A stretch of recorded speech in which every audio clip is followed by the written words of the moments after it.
میری نظر میں یہ جو طبقہ ہے، جو یونیورسٹیوں کا طبقہ ہے، یہ بہت اہمیت ہے میری نظر میں اس کی، کیونکہ کل آپ لوگوں کے ہاتھ میں قوم کی نبضیں ہوں گی، قوم کی تقدیروں کے فیصلے کل آپ کے ہاتھ میں ہیں۔ رکشے ٹیکسی والے کے ہاتھ میں قوم کی تقدیروں کے فیصلے نہیں ہوتے، ویسے تو ہوتے ہیں کراچی میں، بعض دفعہ ٹیکسی میں بٹھایا اور بندہ ہی غائب کر دیا انہوں نے، لیکن میجورٹی جو ایجوکیٹڈ لوگ ہوتے ہیں ان کے ہاتھ میں قوم کی تقدیروں کے فیصلے ہوتے ہیں۔ اگر آپ کا ہدف صحیح ہوگا تو آپ کی طرف سے جو گائیڈنس ہوگی وہ بھی ٹھیک ہوگی۔ اگر آپ ہی کو اپنے راستے کا پتہ نہیں ہے کہ ہم نے جانا کہاں ہے، یہ لائٹ اگر تھوڑی سی سائڈ پہ کرتے ہیں، بہت زیادہ آنکھوں میں چبھ رہی ہے، مجھے لوگ ہی نظر نہیں آ رہے، ہاں یہ بند کر دیں۔ تو اگر آپ ہی کا ہدف متعین نہیں، آپ کو پتہ ہی نہیں ہے کہ جانا کہاں ہے آپ نے، تو ایسے ہے کہ جیسے ڈرائیور ہی کو نہیں پتا کہ میں نے جانا کہاں ہے، تو پیسنجر کا تو بیڑا غرق ہوگا کہ نہیں ہوگا۔ آپ جہاز میں بیٹھے، پائلٹ کو پتہ ہی نہیں کہ اڑ کے جانا کہاں ہے، تو وہ تو پھر کیا، یعنی جو بیٹھے ہوئے مسافر ہیں ان کا کیا ہوگا۔ میرا خیال ہے آپ میں سے جتنے بھی لوگ ہیں، کم سے کم بھی 17 گریڈ تو ملے گا سب کو انشاءاللہ فیوچر میں۔ تو 17 گریڈ ایک پہلی سیڑھی ہے لیڈر ہونے کی، ایک پہلی اکائی ہے۔ انبیاء کرام نے جب بھی دین کی دعوت کا کام کیا، جو لیڈر تھے قوم کے، ان پہ انبیاء نے زیادہ محنت کی ہے۔ موسیٰ علیہ السلام کو جب اللہ تعالیٰ نے کوہ طور پہ بلایا اور اپنا پیغمبر بنایا، تو بھیجا کس کے پاس؟ لیڈر کے پاس نا، بادشاہ کے پاس۔ اللہ یہ بھی کہہ سکتے تھے موسیٰ علیہ السلام کو کہ اے موسیٰ، آپ میرا پیغام لے کر مصر میں فلاں رکشے والا ہے، ٹیکسی والا ہے، فلاں چوکیدار ہے، اس کے پاس آپ میرا پیغام لے کے جائیں۔ ایسا ہی ہے نا، کہہ سکتے تھے اللہ تعالیٰ۔ اچھا تھوڑا گردن ہلائیں گے، ہاں ہوں کریں گے تو مجھے لگے گا کہ میری بات سمجھ رہے ہیں آپ۔ اگر میں ایسا لگے گا جیسے میں ٹی وی میں آ رہا ہوں، کوئی پروگرام آ رہا ہے، تو مزہ نہیں آئے گا پھر بات کرنے کا۔ میں یہ نہیں کہہ رہا کہ زیادہ شور ہو، تھوڑا سا گردن کے اسٹائل سے پتہ چل جائے کہ کچھ بات سمجھ میں آ رہی ہے، بالکل ایسے بت بن کے نہ بیٹھیں۔ تو موسیٰ علیہ السلام کو اللہ تعالیٰ بھیج سکتے تھے مصر کے کسی غریب آدمی کے پاس، کسی ایک عام آدمی کے پاس بھیج سکتے تھے۔ اس کا نقصان کیا ہوتا؟ موسیٰ علیہ السلام کئی سال محنت کر کے مصر کے 4-5 لوگوں کو اسلام قبول کروا دیتے، لیکن ان کے لیے بھی اس اسلام پہ قائم رہنا بہت مشکل ہے۔ ہمیشہ کام ایسا کیا جاتا ہے کہ کام کم سے کم، محنت کم سے کم، اور اس کا آؤٹ پٹ بہت زیادہ ہو۔ لیور کا استعمال اس لیے کرتے ہیں نا کہ وہ، ہم تو پہلے اردو میں پڑھتے تھے سائنس نا، تو قوت کا بازو جتنا لمبا ہوگا، وہ جو پلاس یا پانا وغیرہ ہے نا، تو وہ فورس اتنی کم لگے۔ اگر آپ اسکرو کھولنے کی کوشش شروع کر دیں ہاتھ سے ہی، تو ہاتھ کھل جائے گا، اسکرو نہیں کھلے گا۔ تو اللہ تعالیٰ نے موسیٰ علیہ السلام کو ڈائریکٹ فرعون کے پاس بھیجا کہ یہ اگر انسان کا بچہ بن گیا فرعون، تو پورا مصر خود بخود ٹھیک ہو جائے گا۔ یہ انبیاء کی محنت ہے کہ ہمیشہ قوم کے سرداروں پہ انہوں نے خاص محنت کی۔ تو ہم بھی آپ کو قوم کے فیوچر کا سردار ہی سمجھتے ہیں کہ اللہ تعالیٰ آپ کو بھی سردار بنائے گا، لیڈر بنائے گا، مختلف شعبوں میں جائیں گے، آپ کے ماتحت بہت سارے لوگ کام کریں گے۔ تو اگر آپ ٹھیک ہو جائیں، ٹھیک ہیں الحمدللہ، اور زیادہ ٹھیک ہو جائیں، تو میرا خیال ہے فیوچر میں جو ایک مولانا ایاز شاہ صاحب نے ابھی خواب دیکھا ہے کہ USA سے اور UK سے لوگ ہمارے پاس آئیں گے، تو وہ جب ہی آئیں گے کہ جب آپ ٹھیک ہو جائیں گے۔ تو میں کوشش کرنے آیا ہوں میں بھی ٹھیک ہو جاؤں اور آپ بھی ٹھیک ہو جائیں، یعنی مذاکرہ ہو جائے کہ میں اپنے لیے بھی وہ باتیں کہوں گا جو آپ سے کہوں گا، تاکہ مجھے بھی یاد دہانی ہو جائے، ہم سب ٹھیک ہو جائیں۔ میں یہ دعویٰ نہیں کرتا کہ میں ٹھیک ہوں، میں کوشش کروں گا بھائی میں بھی ٹھیک ہو جاؤں، آپ بھی ٹھیک ہو جائیں، لیکن ہمیں پتہ تو ہونا کہ ٹھیک کی ڈیفینیشن کیا ہے. سمجھ میں آ رہی ہے بات؟ ہمیں پتہ ہونا چاہیے کہ ٹھیک کی ڈیفینیشن کیا ہے. ہمیں تو ابھی یہی نہیں پتہ کہ ٹھیک کی ڈیفینیشن کیا ہے. دیکھیں ٹھیک کی ڈیفینیشن یہ ہے کہ سب سے پہلی جو اکائی ہے نا ٹھیک ہونے کی، جو بنیاد ہے، آپ کو یہ پتا ہونا چاہیے ہم کیوں ہیں اس دنیا میں. اگر آپ کو یہی نہیں پتا ہے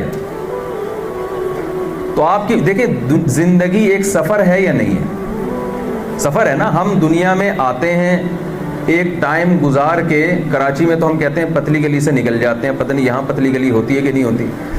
یہاں بھی ہوتی ہے. اچھا بھائی، ہم دنیا میں آتے ہیں اور ایک ٹائم گزار کے پتلی گلی سے نکل جاتے ہیں. پتلی گلی کا مطلب ہوتا ہے چپکے سے.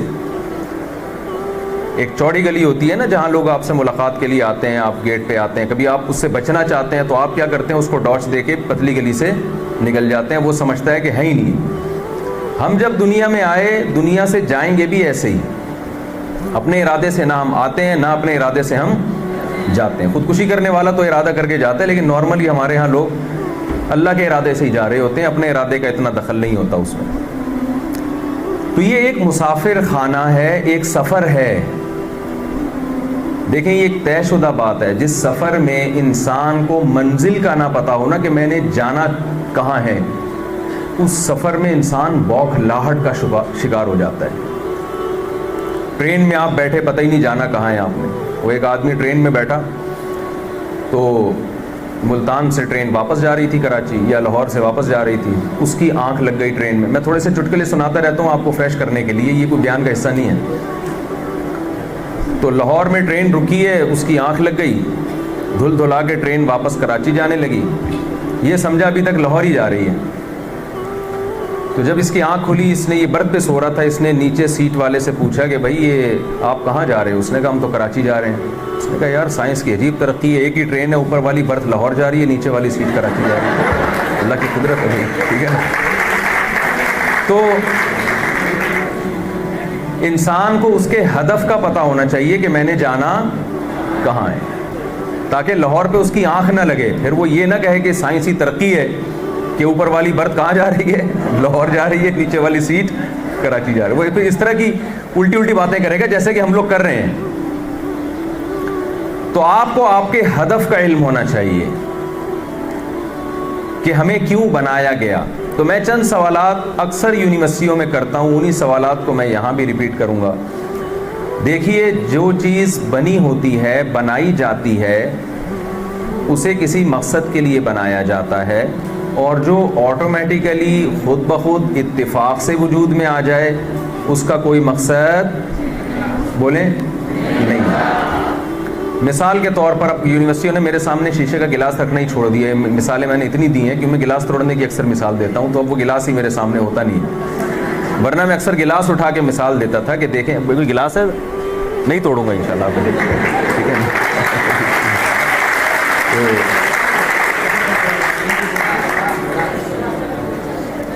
گلاس بس رہنے دیں، یہ اس کو گلاس فرض کر لیتے ہیں، کوئی اتنا اہم نہیں ہے. یہ گلاس ہے، فرض کر لیں یہ گلاس ہے تھوڑی دیر کے لیے. میں بیان کر رہا ہوں، میرا ہاتھ لگے جوش میں آ کے، اور یہ وہاں میرا ہاتھ لگے اور یہ نیچے گر کے ٹکڑے ٹکڑے ہو جائے یہ گلاس، تو آپ مجھ سے پوچھیں گے مفتی صاحب ہم نے آپ کو بیان کرنے کے لیے بلایا تھا، گلاس توڑنے کے لیے نہیں بلایا. آپ نے یہ گلاس کیوں توڑا؟ میں جواب میں کہہ سکتا ہوں میں نے توڑا نہیں ہے، غلطی سے ٹوٹ گیا ہے. ہو جاتی ہے بھائی غلطی، میرے نیت نہیں تھی، بیان کرتے ہوئے ہاتھ لگا. جب گلاس پہ ہاتھ لگے گا شیشے کا گلاس وہ تو ٹوٹے گا. میں نے توڑا نہیں ہے، یہ غلطی سے ٹوٹ گیا ہے. سینٹنس مکمل کر لیا کریں گے تو زیادہ خوشی ہوگی. تو آپ بھی خاموش ہو جائیں گے، بھائی ہو جاتا ہے، انسان ہے. لیکن یہی کام اگر میں ایسے کروں، یہ گلاس میں اٹھاؤں اور باقاعدہ آپ کو نظر آئے کہ بھائی کوئی ایسا نہیں ہے کہ باڈی لینگویج کا استعمال کرتے ہوئے ٹوٹا ہے، میں اٹھا کے اس کو زمین پہ ماروں اور توڑ دوں، تو آپ کے پروفیسر صاحب تو پوچھیں گے مفتی صاحب ہم نے آپ کو یہاں بیان کے لیے بلایا تھا، گلاس توڑنے کے لیے نہیں بلایا تھا۔ اب میں یہ کہہ سکتا ہوں کہ توڑا نہیں ہے، خود بخود ٹوٹ گیا ہے، یہ میرا جواب معقول نہیں ہوگا۔ وہ کہیں گے آپ نے توڑا ہے، اس کی ریزن بتائیں۔ اب میں کہوں میں نے ویسے ہی توڑ دیا ہے، بھائی ویسے ہی کا کیا مطلب؟ یا تو آپ کوئی مثال سمجھانا چاہتے تھے، کچھ تو بتائیں۔ میں کہ نہیں ویسے ہی، تو پروفیسر صاحب کہیں گے آئندہ آپ کے بیانات پر یہاں پابندی ہے، کیونکہ آپ اگر ویسے ہی گلاس توڑ سکتے ہو تو کل کسی کا سر بھی پھوڑ سکتے ہو۔ ویسے کیا خیال ہے؟ آپ کسی کا سر پھوڑو گے، بندہ مار دو گے، ہم پوچھیں گے کیوں توڑا سر اس کا، کیوں پھوڑا؟ آپ کہیں گے ویسے ہی۔ تو ویسے ہی تو پھر کچھ بھی کرتا چلا جائے آدمی۔ کوئی بھی سمجھدار آدمی کوئی بھی کام ویسے ہی، جس کو پنجابی میں کہتے ہیں نا ایویں ہی کہتے ہیں نا، ایویں ہی نہیں کرتا، نہ ویسے ہی کرتا ہے نہ ایویں ہی کرتا ہے، کوئی نہ کوئی اس کے پیچھے ریزن ہوتی ہے۔ اچھا اب اس مثال کو ہم الٹا کر لیتے ہیں۔ گلاس کے 4 ٹکڑے ٹوٹے ہوئے گلاس کے نیچے پڑے ہوئے تھے، ٹھیک ہے نا؟ میں گیا ان 4 ٹکڑوں کو اٹھا کے میں نے سمت بونڈ یا ایلفی سے یا ٹیپ سے یا کسی بھی چیز سے جوڑ کے رکھ دیا۔ آپ کہیں گے مفتی صاحب یہ ٹوٹا ہوا گلاس تھا، کوئی بھی آتا اٹھا کے لے جاتا، ڈسٹ بن میں پھینک دیتا، آپ نے یہ گلاس جوڑا کیوں ہے؟ آپ کو بیان کے لیے بلایا تھا، آپ اس کو فوکس کرتے کہ کوئی اور کر لیتا یہ کام۔ اتنا ٹائم آپ نے ہمارا ویسٹ کیا، گلاس جوڑنے میں لگا دیا آپ نے۔ یہ گلاس آپ نے کیوں جوڑا؟ جب خود بخود ٹوٹا تھا تو میں نے یہ کہہ کے جان چھڑائی تھی توڑا نہیں ہے بلکہ ٹوٹ گیا ہے۔ اب میں یہاں یہ کہہ کے جان چھڑا سکتا ہوں کہ یہ گلاس میں نے جوڑا نہیں ہے، آٹومیٹیکلی خود بخود جڑ گیا ہے، کہہ سکتا ہوں میں۔ اب آپ کا میرا جھگڑا ہو گیا، میں نے کہا بھائی خود بخود جڑا، میں نے نہیں جوڑا۔ آپ کہہ رہے ہیں یار مفتی صاحب یہ خود کیسے جڑ سکتا ہے؟ کہتا ہوں یار لگتا ہے آپ لوگوں نے ڈارون کی تھیوری نہیں پڑھی ہے، لگتا ہے ڈارون سائنس وائنس کا تو کچھ پتہ ہی نہیں ہے، بس ایسی فنڈامنٹل اس قسم کے مولویوں میں اٹھنا بیٹھنا ہے، بیکار باتیں کرتے رہتے ہیں، قرآن کی مذہب کی معاذ اللہ نقل کفر نباشت، نبی کی کہ انسان کو کسی نے بنایا ہے، کائنات کو کسی نے بنایا ہے۔ آپ تھیوری پڑھیں، سائنسدان کہتے ہیں کہ انسان خود بخود بن سکتا ہے آٹومیٹیکلی۔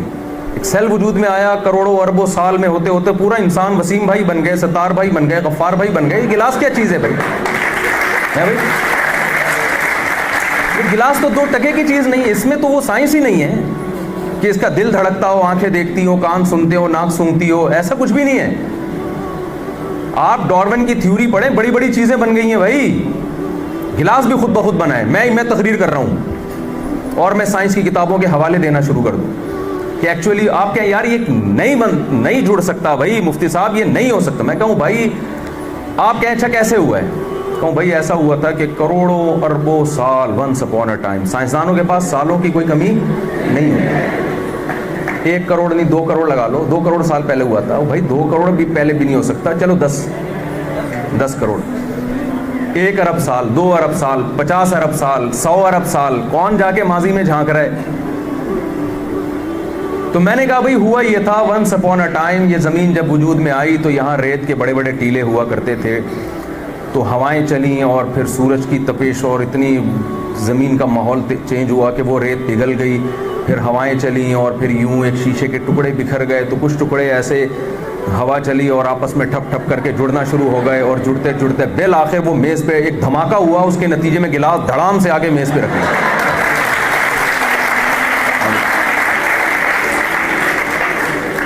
ابھی تو آپ کلیپنگ کر رہے ہیں، لیکن اگر یہ سچی مچی میں یہ باتیں کر رہا ہوتا نا تو کچھ اور کر رہے ہوتے آپ بولتے مفتی صاحب کو باہر نکالو،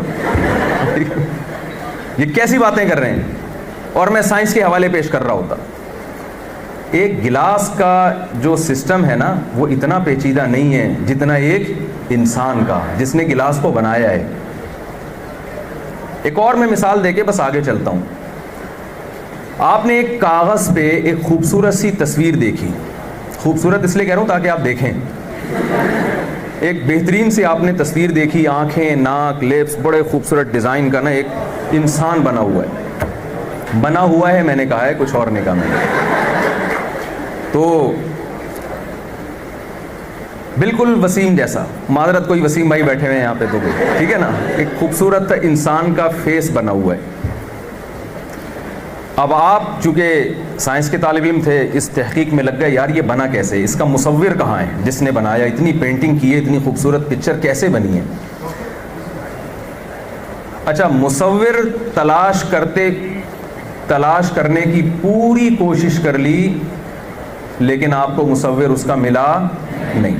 بہت کوشش کی آپ نے, یار کہیں سے کس نے ڈیزائن کیا اس تصویر کو, کس نے یہ پینٹنگ کی ہے.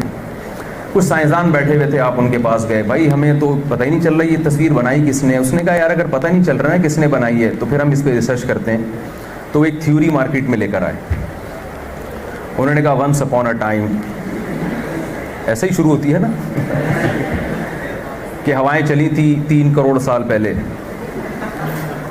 اور کلر وجود میں آیا, ڈسٹیمپر کے ڈبے وجود میں آئے, پھر برش وجود میں آیا. او بھائی کیسے وجود میں آئے؟ کہہ رہے کروڑوں سال میں ہو سکتا ہے ایسا اتفاق. پھر ہوتے ہوتے ہوتے ہوتے ایک دن ایک کاغذ وجود میں آ گیا. پھر ایسے ہوا کہ جی وہ کچھ ڈبے پڑے ہوئے تھے تو ہوا چلی تو اس اسٹائل سے گرے کہ وہ یوں بکھر گئے. کروڑوں تصویروں میں سے ایک یہ نکل کے آ گئی ہے. آپ مان لو گے بھائی ایک اتفاق سے اتنی خوبصورت پینٹنگ بولیں نہیں ہوتی. اس بات کو آپ تسلیم نہیں کرتے اور اس بات کو مان لیتے ہو کہ ایسی تصویر جس میں آنکھ دیکھتی ہو, جس کے کان سنتے ہوں, جس کی ناک میں سونگھنے کی صلاحیت, جس کی زبان میں چکھنے اور بولنے کی صلاحیت, جس کی کھوپڑی میں سچی مچی کا دماغ فٹ ہو, جس میں سوچنے کی صلاحیت, خدا کی قسم کھربوں سال میں بھی یہ آٹومیٹیکلی خود بخود وجود میں نہیں آ سکتا, ناممکن ہے. میں ایسے اسکالر سے ملا ہوں جنہوں نے ڈاروین کی تھیوری بہت اچھی طرح سے پڑھی ہوئی ہے. کوئی بھی چیز جب آپ ادھوری پڑھتے ہیں نا تو نقصان دیتی ہے. ڈاروین کی تھیوری یو کے سے پڑھ کر آئے, انہوں نے ماسٹر کیا اسی میں. انہوں نے کہا ڈاروین یہ نہیں کہتا کہ یہ کائنات خود بخود بنی ہے یا انسان خود بخود بنا ہے. اس کی تھیوری کا حصہ ہے یہ کہ اگر یہ فرض کر لیا جائے کہ اس انسان کو کسی نے نہیں بنایا, کائنات کو کسی نے نہیں بنایا, فار ایگزامپل فرض کر لیں, تو پھر یہ جو تھیوری ہے کہ بندر سے وجود میں آیا ہے یہ ذرا قیاس کے قریب ہے زیادہ. سمجھ میں آ رہی ہے بات؟ یعنی آپ یہ فرض کر لیں کہ یہ تصویر خود بخود وجود میں آئی ہے, اسے کسی مصور نے نہیں بنایا, تو ظاہر ہے پھر تو آپ مفروضے گڑیں گے نا اس کو. تو ان مفروضوں میں یہ زیادہ قریب ہے کہ یار یہ اتفاق سے ایسے رنگے ڈبے وبے اور یہ اس طرح سے برش برش ہل گئے ہوں گے. تو جو کام جس چیز کا ڈاروین کا دعویٰ نہیں تھا, ہمارے سائنس کے طلبہ ڈاروین سے بھی 2 ہاتھ آگے نکل گئے, خدا کا انکار کر دیا کہ نہیں یہ آٹومیٹیکلی ہے. اور میں تو ویسے بھی کہتا ہوں ڈاروین اگر مجھے ملا, معذرت کے ساتھ آپ سے نہیں, ڈاروین سے معذرت کے ساتھ میں کہوں گا کہ آپ یہ کہتے ہیں کہ ہم بندر سے انسان بنے ہیں, ہماری دم کہاں ہے؟ ڈاروین کہتے ہیں نا دم غائب ہوئی ہے, تو ہم ڈاروین سے مطالبے کا حق رکھتے ہیں, یا تو ہمیں دم دو یا دم کے پیسے چاہیے. سیدھی سی بات ہے نا. کہتے ہیں دم, خیر یہ تو ایک مزاح کی بات تھی, لیکن جو تصویر جس کی آنکھ میں دیکھنے کی طاقت نہ ہو, کانوں میں سننے کی طاقت نہ ہو, وہ خود بخود نہیں بن سکتی. وہ تصویر جس کی آنکھ میں دیکھنے کی طاقت, کانوں میں سننے کی طاقت, زبان میں بولنے کی طاقت, کروڑوں اربوں کھربوں سال میں بھی آٹومیٹیکلی وہ خود بخود وجود میں نہیں آ سکتی. تو سب سے پہلے یہ کانسیپٹ آپ کا کلیئر ہونا چاہیے, جس کو قرآن نے کہا ام خلقوا من غیر شیء ام هم الخالقون, کیا خود سے بنے ہو آٹومیٹیکلی یا تم نے خود اپنے آپ کو بنایا ہے؟ یہ اللہ نے قرآن میں ہم سے سوال کیا ہے.